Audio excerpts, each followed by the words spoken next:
Good morning everyone. আর আজকের সকালটা একেবারেই মেঘে ঢাকা একটা সকালের মতো। আজকে সারাদিন রোদের মুখ মনে হয় না দেখা যাবে, তবে বেশ ঠান্ডা ঠান্ডা হাওয়াও ছিল। সব মিলিয়ে বলতে গেলে হ্যাঁ, দিনটা বেশ উপভোগ করার মতো একটা দিন। আর আজকে কোনো ব্রেকফাস্ট বা মানে মর্নিং যে রুটিন আমি শেয়ার করি সেখান থেকে শুরু করলাম না, সোজা লাঞ্চে চলে এসেছি। কারণ আজকে সকালের দিকটা খুব একটা ভিডিও করব না, আর পরে অনেক ভিডিও করতে হবে। কেন বলছি, আজকে লাঞ্চটাও খুবই সিম্পল রেখেছি, কারণ আজকে আমাদের অ্যাপার্টমেন্ট থেকে ঠিক করা হয়েছে যে রবীন্দ্র জয়ন্তী উৎসব আজকে পালন করা হবে। তো সেই জন্য মানে একটা প্রোগ্রাম মতো আছে, সাথে ডিনার। সব মিলিয়েই আজকের পুরো ব্লগটা বেশ আশা করি আনন্দমুখর হয়ে উঠবে। আজকে সন্ধ্যে থেকে আমাদের প্রোগ্রামটা হবে। তো লাঞ্চটা সিম্পলি ছিল আলু ফুলকপি আর চিংড়ি মাছ দিয়ে একটা তরকারি, ডাল, একটা লেবু, ব্যাস, আর কিছুই না। তো এখন ক্রিকেট মাঠে চলে আসলাম ছেলেকে ক্রিকেট মাঠে পৌঁছে দিতে।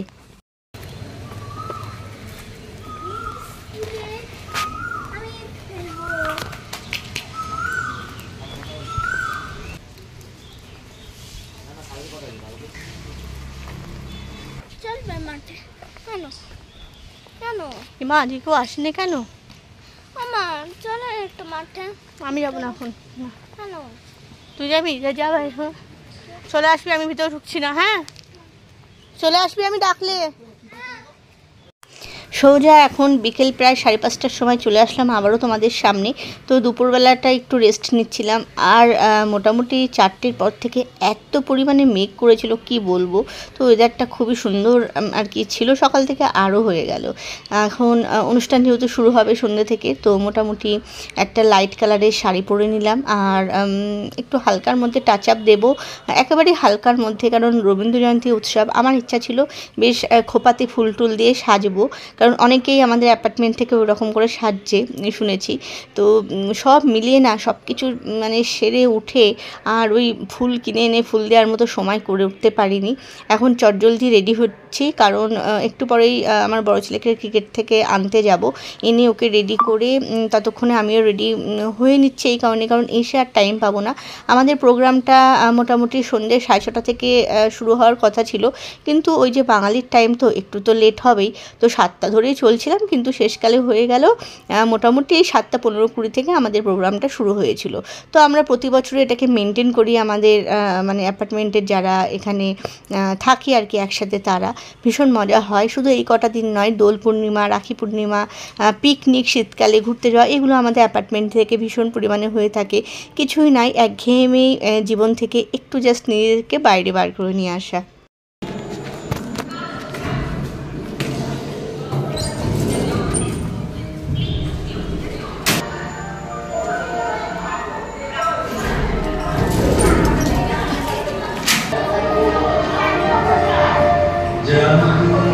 দুটো খুলে যাচ্ছে সবাই,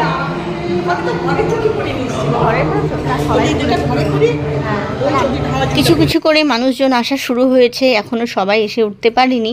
আর তার মধ্যে ডেকোরেশন পর্বও চলছে। রবীন্দ্রনাথ ঠাকুরের জন্মদিন বলে কথা, একটু বেলুন টেলুনের টাচ আপ না থাকলে কেমন লাগে, তাই না?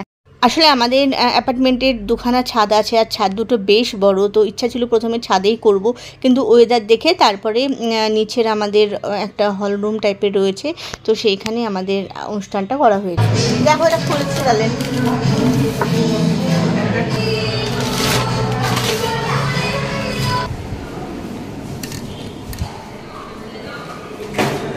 চাবিটা নিও, ট্রে দিলাম।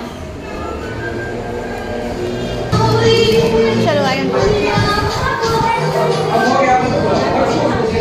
এগুলো নিচে সাজাও। যাই হোক, এখন কিছু কিছু মানুষ তো এসে গেছে, আর অনুষ্ঠান পর্ব শুরু হবে কিছুক্ষণের মধ্যেই। তো সেই জন্য যারা এসে গেছে এতক্ষণে বসে আছেন যারা শুধু মুখে, তো ভাবলাম আমি আর পাশের ঘরের কাকিমা মিলে ওদের জন্য খাবার দাবারগুলো অ্যারেঞ্জ করি। তো সেটাই এখন বাটি ঘুটি সব নামিয়ে খাবার দাবারগুলো সেট আপ করছি।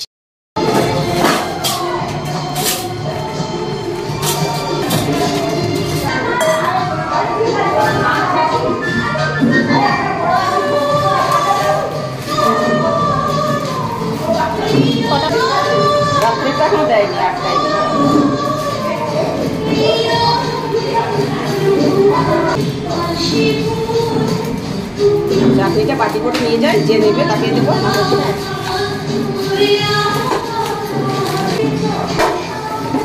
সন্ধ্যের সময় টুকটাক খাবার দাবার হিসেবে ছিল ভেজিটেবল চপ, আর সাথে ছিল কফি আর হচ্ছে বিস্কিট। তো এই দিয়ে পরিবেশন করা হয়েছিল, যে যেমন পারবে খাবে আর কি।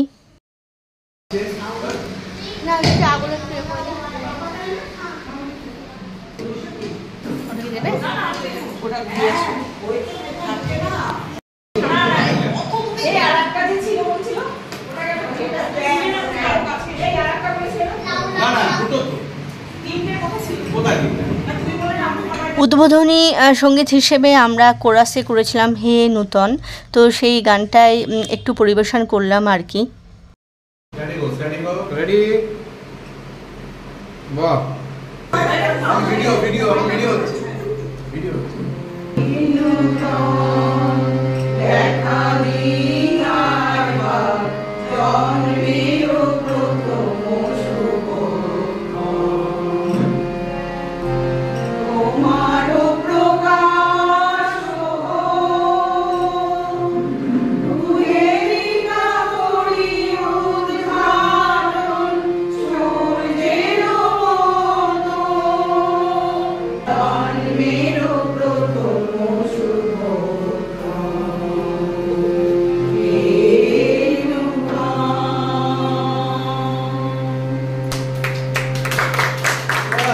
উদ্বোধনী সঙ্গীত শেষ হওয়ার পর এখানে গুরুজন যারা ছিলেন তাদের হাত দিয়ে রবীন্দ্রনাথের ফটোতে মাল্যদান করানো হচ্ছে, আর সবাই মিলে আমরা একে একে পুষ্প দানও করেছিলাম।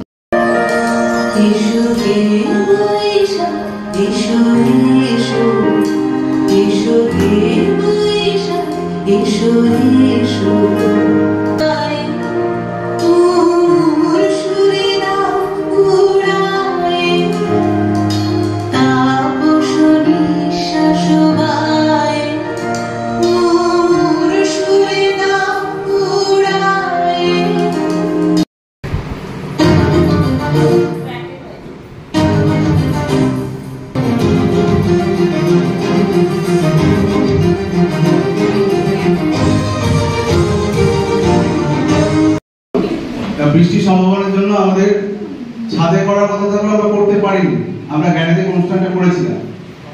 তো আমি গত বছর আগের বছরই বলেছিলাম যে কোনো কিছুর একটা শুভ সূচনা দরকার হয়, সূচনাটা আমরা করে ফেলেছি, এবার আমাদের পালা হচ্ছে এগিয়ে নিয়ে যাওয়া। গত বছর সহজ পাঠে একটি কবিতা। বনে থাকে বাঘ, গাছে থাকে পাখি, জলে থাকে মাছ, ডালে আছে ফল, পাখি ফল খায়, পাখা মেলে ওড়ে, বাঘ আছে আম বনে, গায়ে চাকা চাকা দাগ।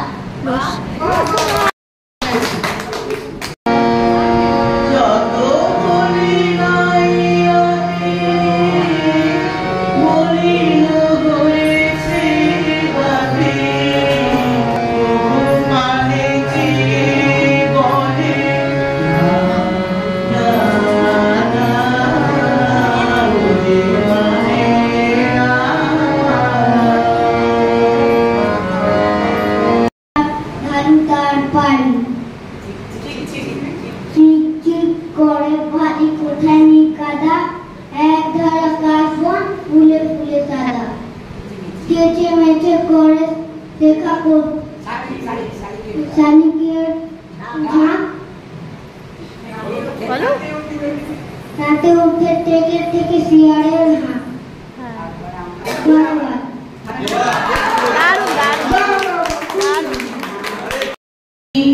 ছিলে না গো ছিলে না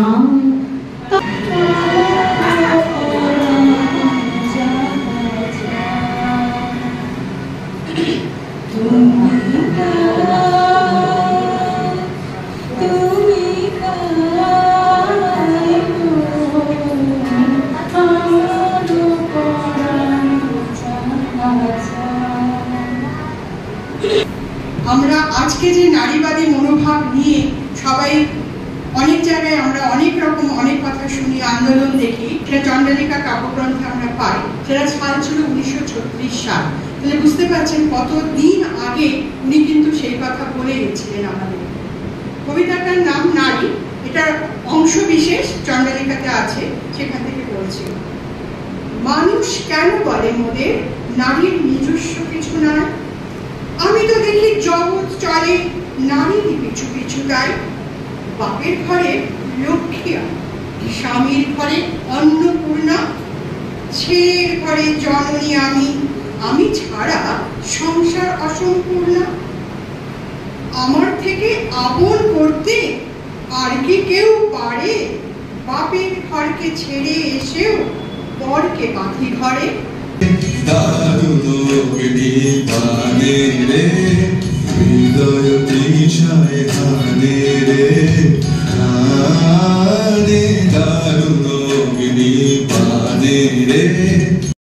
শুনে কেউ না আসে তবে একলা চলো রে, তবে একলা চলো, একলা চলো, একলা চলো, একলা চলো রে, তবে একলা চলো, একলা চলো, একলা চলো, একলা চলো রে।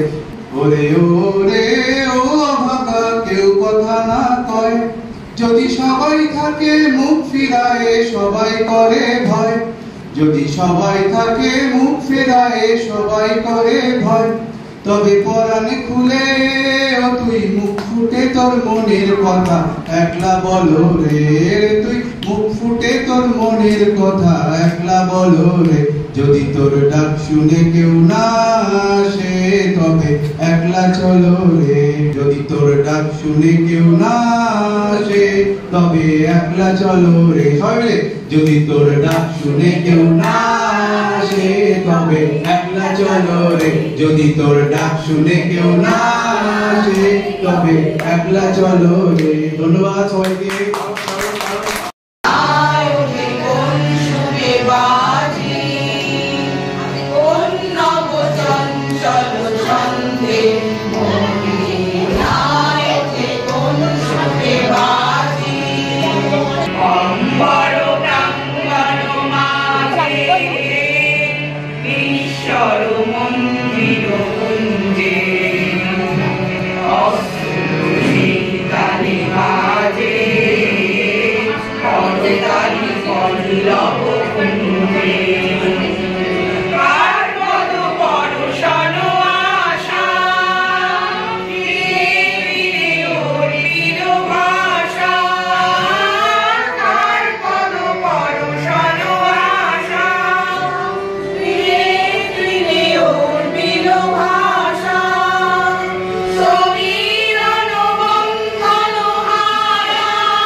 বেশ 2 ঘন্টা ধরে আমাদের ঘরোয়া পরিবেশে যে আমরা আয়োজন করেছিলাম সেটা চলছিল। এরপরে চলে আসছি আমরা খাওয়া দাওয়ার পার্টি, কারণ রাত অনেকটা হয়ে গেছে, বাচ্চাদেরও হয়তো খিদে পেয়ে গেছে। তো মিলিয়ে মিশিয়ে ব্যাচ বসিয়ে দেওয়া হচ্ছে, যে যেমন মানে সুবিধা মতো বসলেই হলো। পরের ব্যাচে আবার যারা বসবে তাদের আবার যারা খেয়ে উঠবে তাদের পরিবেশন করা হবে।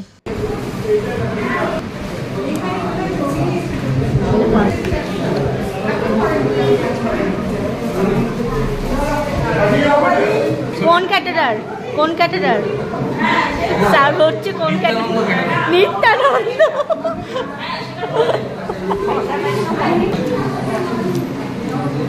পেঁয়াজালা আসছে। যাই হোক, ব্যাচ বসে গেছে, এখন আমরা সবাই বসেছি বাচ্চা কাচ্চা বয়স্কদের সব নিয়ে। আর হ্যাঁ, আমাদের হাজবেন্ডের উপর দায়িত্ব পড়েছে সব রকম খাবার পরিবেশন করার। আন্ডা কা শয়তান আ গয়া। বাবা এত পেঁয়াজ দিলে? ভালোবেসে আমি পেঁয়াজ দিয়েছি।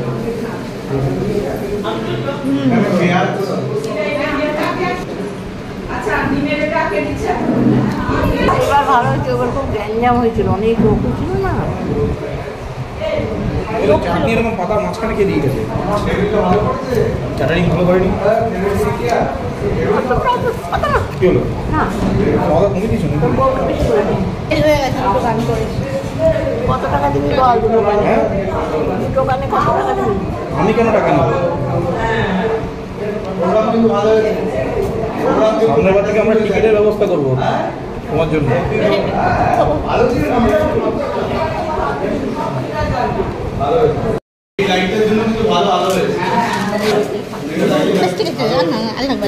আমাদের সেদিনের রাত্রের মেনুতে ছিল প্রথমে ডিমের ডেভিল স্যালাড আর সস যেরকম দেওয়া হয় সেরকম, তারপর চলে এসেছিলো বাসন্তী পোলাও। জাস্ট অসম হয়েছিল খেতে, এত অসাধারণ হয়েছিল যে শুধু শুধু মনে হচ্ছে খেয়ে নিলেই চলে।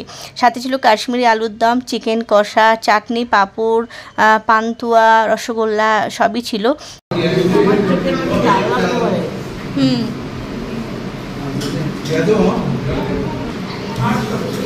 শেষ পাতে চাটনি, পাঁপড়, মিষ্টি থাকার পরেও কিন্তু আর একটা খুব ইন্টারেস্টিং ব্যাপার ছিল, সেটা হচ্ছে জিরা ওয়াটার বলে একটা ছিল ড্রিঙ্ক আর কি, যেটা আমার হাজব্যান্ড কোথা থেকে জানি না আবিষ্কার করে নিয়ে এসেছে, কিন্তু জাস্ট খুব সুন্দর খেতে ছিল। জিরা ড্রিঙ্ক।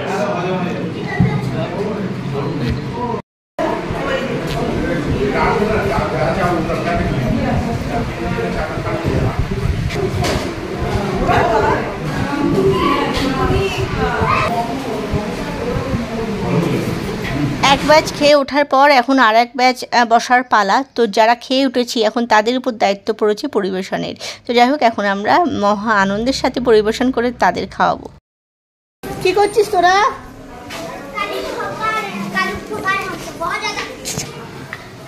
ঠিক আছে মা, আমরা একটু স্প্রাইট দিয়ে দিয়েছি ওদের। স্প্রাইট খাচ্ছিস? এটা দিয়েছি। আবার আসছে ওর খাদ্যর জায়গায়, কিভাবে মাখিয়েছে।